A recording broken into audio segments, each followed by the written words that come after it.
I was very excited to be asked by the Ship of Fools Gallery in Kirkwall to produce a couple of machines for their summer show this year.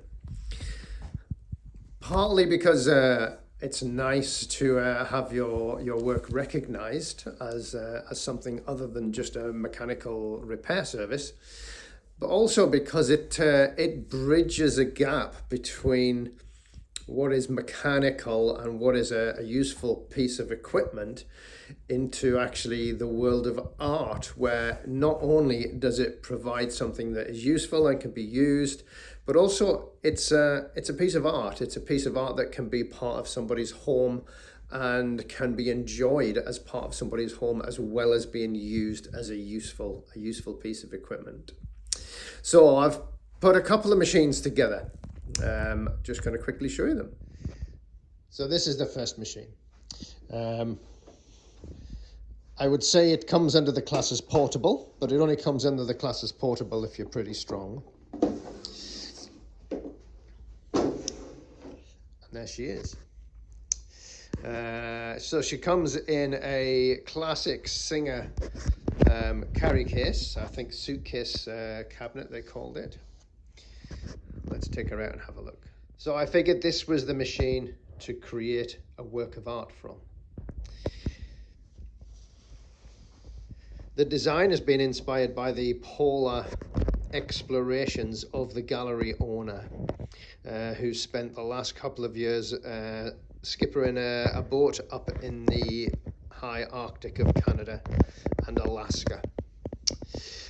So this machine has a name. It's called Iceberg, and the design is to depict the kind of precarious nature of life in that environment, as we see a local fisherman or fisherwoman rowing her boat underneath this precarious iceberg. So that's the kind of idea behind the design. I have to admit, the design itself, I was assisted. This is a collaboration with Jilly B, who does the wonderful paper cuts. So she helped me create the stencil that we used for this paint work. But that is Iceberg, Singer 201, work of art.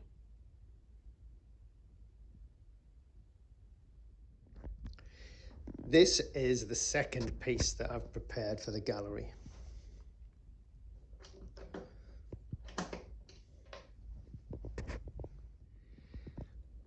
This one is called Deep Blue, and I'm sure you can see why.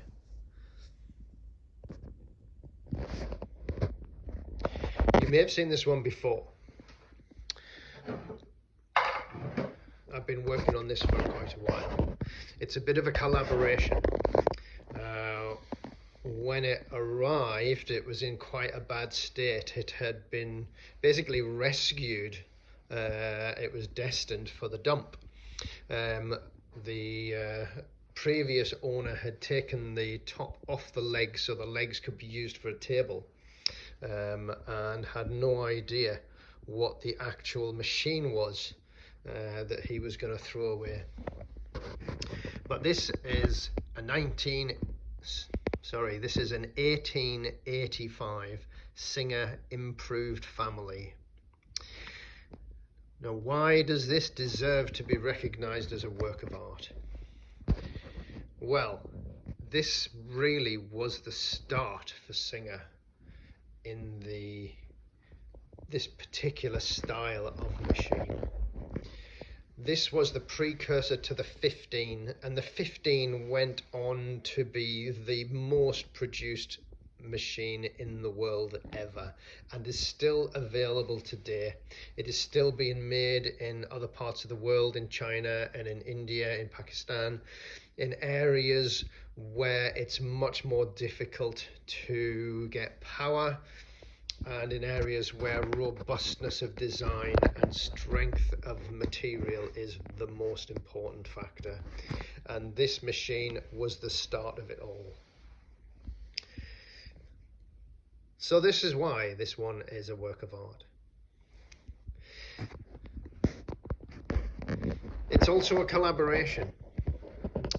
So some of the parts for this were sourced from a friend in Hungary who repairs and builds machines in Hungary, and he was able to find some of the older parts that we needed to get it going again. The original legs were not available, and they're very difficult to find because of the age, but the legs that I was able to find complement it very well. Lovely solid oak legs with a traditional Singer motif and a treadle, of course, driving the machine with a leather belt. So you don't need power. It's an off-grid machine. All you need is a candle to light your way at night and the willpower to make your own clothes, and off you can go. So that's why this machine is a work of art. So if you would like to see these and some of the other lovely works of art at the Ship of Fools Gallery, then make your way over to Kirkwall, and hopefully you'll find it there.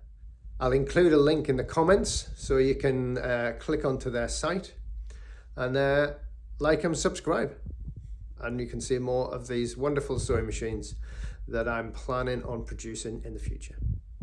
Hope you enjoy.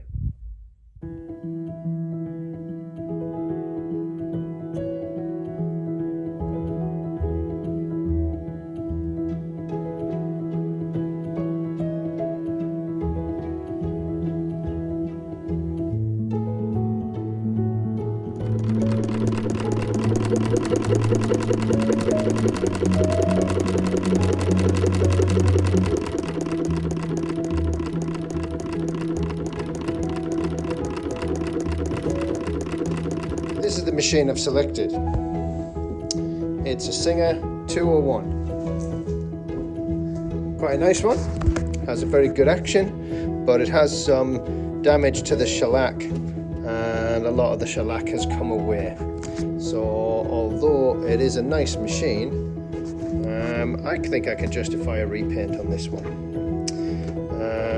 So I've just fitted this hand crank, and what the noise you can hear is actually there's a washing machine going in the background, but the 201 is actually beautiful sounding.